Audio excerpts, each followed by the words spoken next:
Halo semua, selamat malam. Kembali lagi di Movie. Apa tuh?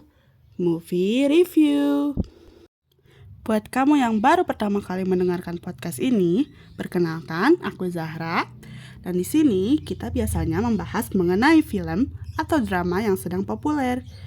Dan di episode kali ini, aku nggak akan ngebahas tentang film nih, melainkan membahas mengenai drama yang sedang populer akhir-akhir ini. Coba ada yang bisa tebak drama Korea apa? Pemain utamanya ganteng banget loh. Itu tuh Lee Do Hyun. Yap, bener banget. Kali ini aku akan membahas mengenai drama Korea The Good Bad Mother. Mana nih yang baru nyelesain dramanya? Sebelumnya kita cari tahu dulu yuk, The Good Bad Mother ini ceritanya tentang apa ya? Drama Korea berjudul The Good Bad Mother ini resmi tayang pada tanggal 26 April 2023. Serial bertema keluarga ini dibintangi oleh aktris senior Ramiran yang beradu peran dengan Lee Do Hyun. The Good Bad Mother digarap oleh sutradara Sim Nayeon dan ditulis oleh Bae Seong. Sementara JTBC menjadi pihak produksi dan penayangannya. Pada setiap minggunya, The Good Bad Mother akan tayang sebanyak 2 episode pada setiap hari Rabu dan Kamis. Dan jumlah episode keseluruhannya ada 14 tayangan. Judul resmi dari drama ini adalah Napen Oma atau dalam bahasa Inggris The Good Bad Mother. Untuk kalian semua yang ingin menyaksikannya bisa melalui platform Netflix. Singkatnya, The Good Bad Mother bercerita tentang perjuangan ibu tunggal yang membesarkan seorang putra. Tentu saja bukan hal mudah, mereka kerap mengalami kesulitan. Mulai dari kejadian menyedihkan dan disayangkan. Ramiran berperan sebagai Jin Yong-son yang dikenal giat bekerja. Di masa mudanya, ia merupakan bawahan seorang juragan pakan ternak. Setiap harinya, Yong-son mengendarai mobil bak untuk mengantar barang. Suatu waktu, Yong-son dilamar oleh pemuda bernama Cho Hae-sik, pengelola peternakan babi yang cukup mapan. Tanpa ragu mereka menikah dan Yong-son akhirnya hamil. Kehadiran buah hati menjadi momen yang dinantikan. Bahkan, Hae-sik rela menyisihkan penghasilannya untuk mengisi tabungan sang buah hati. Diketahui bahwa tujuannya adalah untuk membelikan rumah ketika anaknya lahir. Awalnya Hae-sik tidak mengetahui apakah anaknya laki-laki atau perempuan. Antusias yang tinggi membuat Hae-sik bergegas menyiapkan pilihan nama yang akan digunakan. Selain itu, ia memiliki mainan robot dan boneka bersamaan. Setiap harinya Hae-sik mengunjungi kandang babi. Sesekali Yong-son berkunjung. Namun, Hae-sik kerap melarang istrinya untuk melakukan banyak hal ketika hamil. Masalah mulai terjadi ketika ada sekumpulan orang yang datang ke rumah sekaligus peternakan Hae-sik untuk meminta izin penggusuran. Usut punya usut, tujuannya adalah untuk pegelaran konvoi obor dan maraton olimpiade. Tentu saja Hae-sik enggan menerima permintaan tersebut.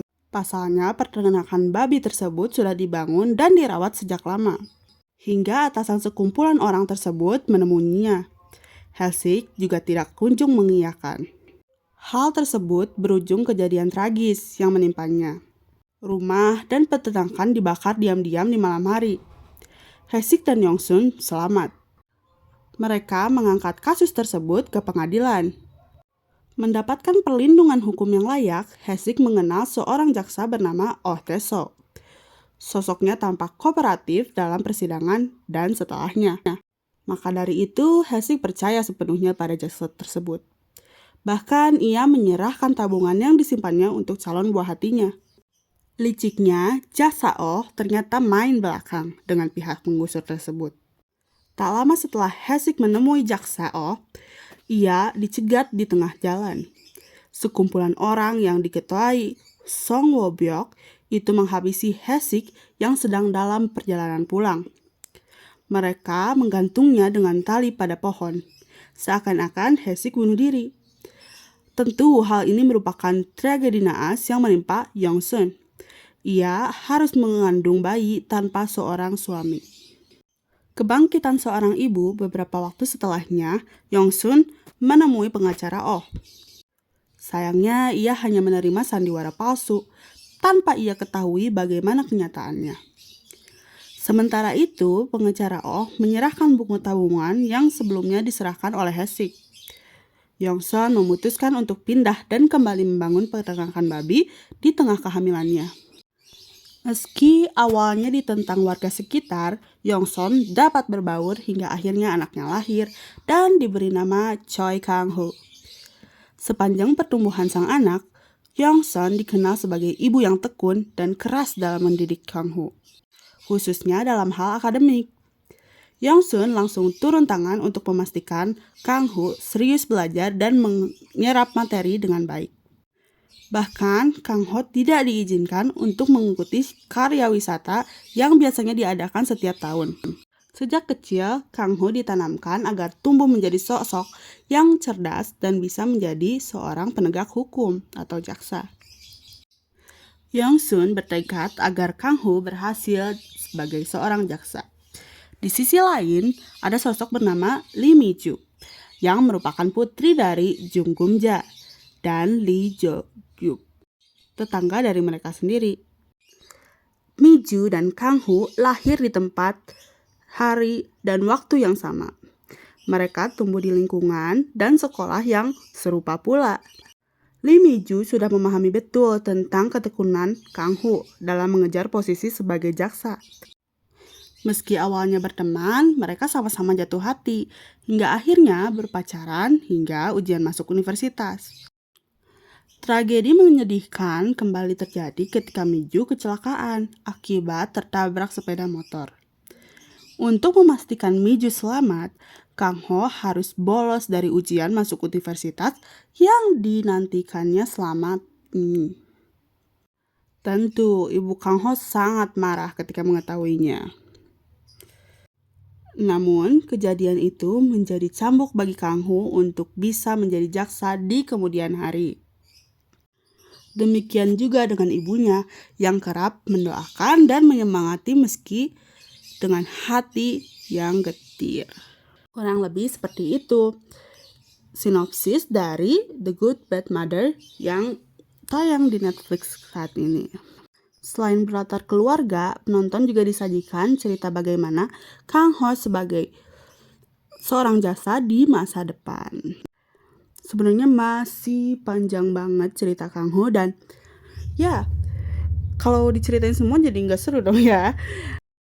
Karena bercerita tentang keluarga, jadi banyak banget pesan yang mau disampaikan oleh drama The Good Bad Mother ini.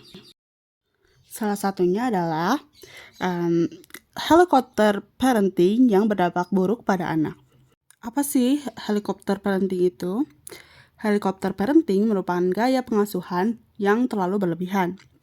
Dalam pola asuh ini, orang tua terlalu berusaha terlibat dalam banyak aspek kehidupan anak. Hal ini tanpa sadar dilakukan oleh Yongsun pada anaknya Kang-ho. Yongsun yang kehilangan suaminya dalam insiden dengan orang-orang jahat berkuasa, merasa putus asa karena dirinya lemah dan tidak ada jaksa yang berpihak padanya untuk mengusut tuntas kematian sang suami. Akhirnya dia menjadi sangat terobsesi agar anaknya bisa menjadi jaksa hebat, agar bisa membantu orang susah seperti dia. Alhasil, Kang-ho tumbuh menjadi pribadi yang keras dan dingin. Tidak peduli pada orang lain dan hanya memikirkan keuntungan dirinya sendiri. Dia bahkan bekerja sama dengan para penjahat untuk melakukan kejahatan. Yang kedua yaitu membebaskan anak menikmati masa kecil berdampak positif. Setelah Kang-ho mengalami kecelakaan dan mentalnya menjadi seperti anak kecil, Yongsun berusaha mengubah sikapnya.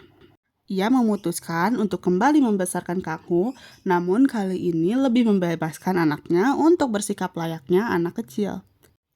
Akhirnya Kang-ho yang amnesia bisa menikmati apa yang tidak bisa ia lakukan di masa kecilnya dulu.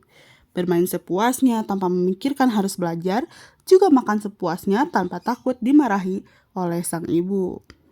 Hal ini berdampak baik pada Kang Ho yang akhirnya bisa lebih bahagia menjalani harinya sebagai anak-anak dalam tubuh orang dewasa. Ia juga lebih sering senyum dan merasa bahagia. Dan juga terkadang kasih sayang yang disampaikan orang tua dengan cara yang salah malah membuat anaknya membenci orang tua sendiri. Penonton sendiri tak pernah meragukan bahwa Yongsun sangat menyayangi anaknya. Namun, obsesi menjadikan Kang Ho menjadi jaksa membuat Yongsun buta terhadap kebutuhan dasar sang anak, yakni kasih sayang dan waktu bermain untuk perkembangan emosionalnya. Akhirnya, Kang Ho pun tumbuh menjadi jaksa cerdas namun tidak punya empati. Dia juga bersikap antipati terhadap ibunya sendiri. Drama Korea The Good Bad Mother ini juga mengajarkan banyak hal untuk orang tua. Bagi kalian yang telah menjadi orang tua, mungkin akan bisa relate dengan Yongsun. Berapa kerasnya ia berusaha membesarkan anak sendirian tanpa suami sambil mengurus peternakan. Namun setelah anak dewasa, malah mau memutuskan hubungan. Hati orang tua mana yang tak sakit saat anak yang dia besarkan sendiri menjadi anak orang lain. Jadi sebenarnya drama ini juga nyeritain tentang kesempatan kedua ya, yang diberikan pada ibunya Yongsun agar bisa bersikap lebih toleran pada anaknya sendiri. Tidak selalu menuntut yang terbaik, namun juga memberikan kebutuhan anak untuk bermain dengan bebas dan menemukan dunianya sendiri. Ini juga jadi kesempatan kedua ya buat Kang Ho. Jadi dia bisa nikmatin lagi masa kecilnya yang indah dalam tubuh orang dewasa yang gak pernah dia nikmati selama masa kecilnya. Nah, jadi gimana nih teman-teman setelah mendengar reviewnya? Apakah teman-teman juga tertarik untuk menonton drama The Good Bad Mother ini? Tertarik dong ya. So, sampai di sini dulu podcast episode kali ini. Semoga semua pendengar enjoy. Saya Zahra, sampai bertemu di Movie berikutnya. Terima kasih.